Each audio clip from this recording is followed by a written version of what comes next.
Hey YouTube, Bill Faith here from Build Short-Term Rental Wealth. Hopefully you guys are having a great, amazing hosting experience right now through the fall. I'm at one of our properties down on Lewis Smith Lake. This is about 45 minutes north of Birmingham. This is actually mine and my wife's favorite property. Just an amazing lake. I talk a lot about in my teachings about the branding and separating ourselves. So I want to talk about some really important key decision-making things we need to look at before we purchase a property, and then how we're going to maximize revenue. And it's like these, we're going to talk about a little bit about amenities that get overlooked. Everybody thinks about the big amenities, like a hot tub seems to be, the number one amenity that everybody does. Well, it kind of gets saturated and it becomes a little bit expected, specifically in the mountains. So we always want to weave and go into a different direction so we can separate ourselves from other hosts and make sure that we can drive the best experience for our guests. So before we get started, if you have not subscribed to the YouTube channel, we got 2-3 videos coming out every single week. Make sure you smash that subscribe button. And most importantly, if you're not in the Build Short-Term Rental Facebook group, there's a link right down below. Joe, you can join 12,000 plus hosts that are on the exact same journey that you're on. So let's get started.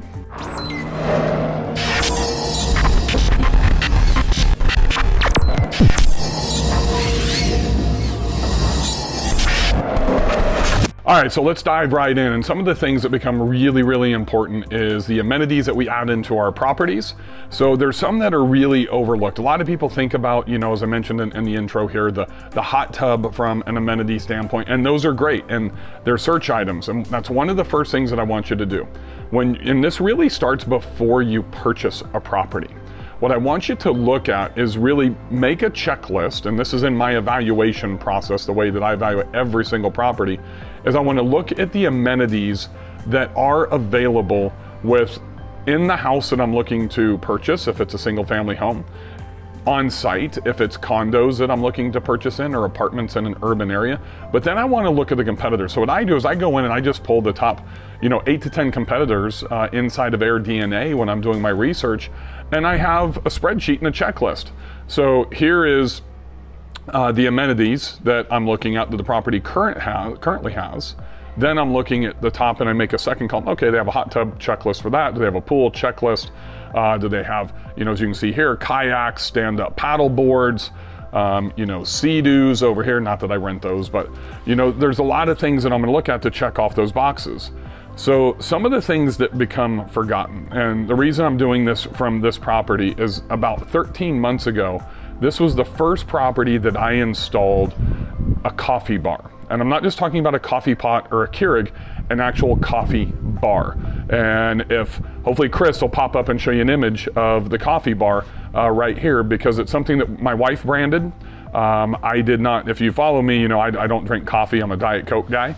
And basically went in and I polled about 4 or 5 of my coffee drinking friends, and they told me exactly what they would want. So we've got French presses, we got frothers, we have, coffee beans from Costa Rica and Colombia. We have probably 20 different types of K-cups in the K-cup maker thingy. We have ground coffee. We've got, French press, frothers, I don't know. We've got all kinds of shit that's in there. It's crazy. And that becomes one of our marquee amenities that nobody on the lake was doing. The second thing is going to be the outdoor fireplace that I invested into. So here's what becomes really important.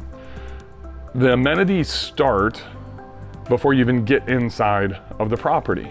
So at this lake, it is, you can see behind me, these, like that lot right there, that's a pretty flat lot coming down to the water. This lake is huge with rocks. So a lot of the bigger $1 million plus homes, they have these enormous cliffs and impossible walks. So like we're here right now on fall break with my family, my father-in-law, there's no way he could go down 100 steps to get here to the boat for him and I to go fishing.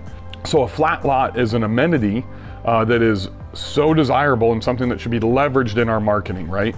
So the things that I want you to look at, and the reason I'm looking at what the other competitors have, and the top competitors, is so I can position myself against them. So I'm going to give you a little bit of backstory here. I purchased this house 13 months ago for $491,000. I put $18,000 in for this outdoor fireplace. Put in some coffee bar, put in some new furniture, I put in about $35,000 after we purchased this. Let's just call the cost basis roughly $530,000, right? Well, we actually have stayed here a lot friends, family, us, non-renters, and we still did $84,000 in revenue on this lake. Mortgage payments like $2,100 a month. It's nothing.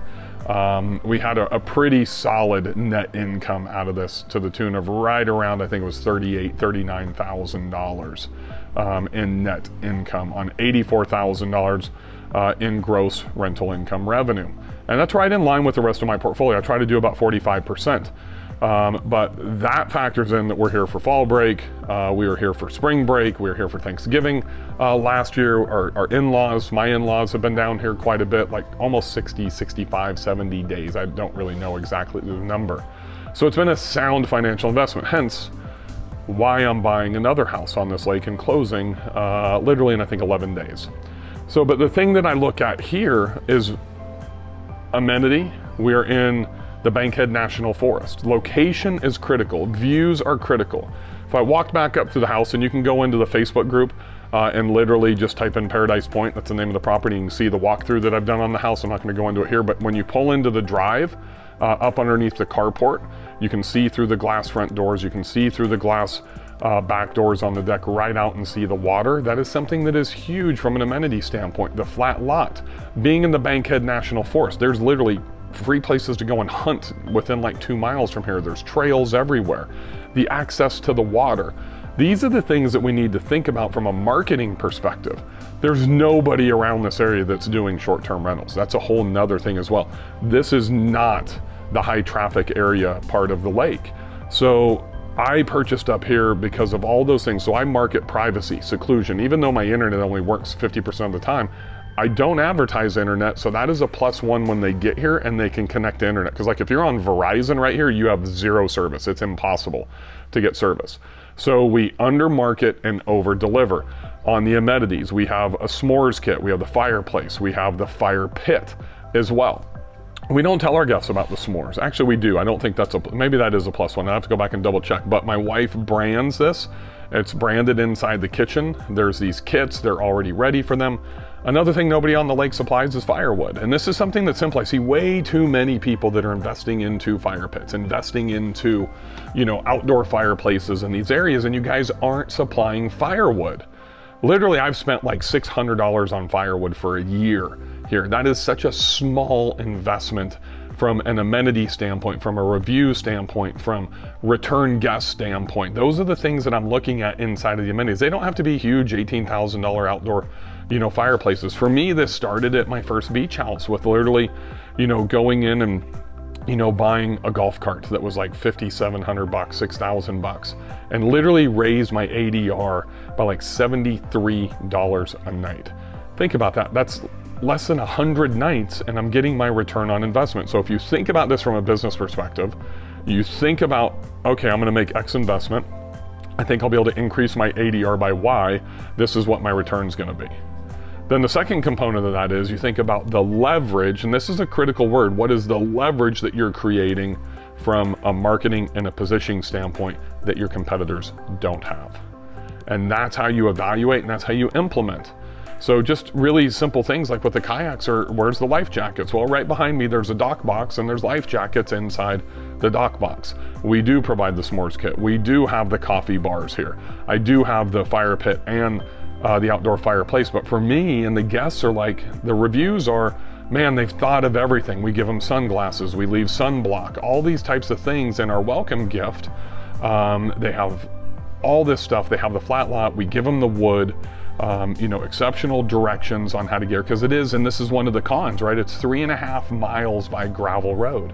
That can be problematic. So setting those expectations and then over delivering with those amenities is how you get 5-star reviews, increase your ADR, and start building long-term wealth.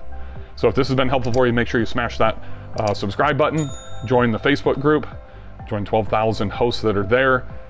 Just tag me in the group when you join, say, Bill, I saw you on YouTube, and then I'll even, possibly if I have time, I'll set up a private call with you and give you some free coaching.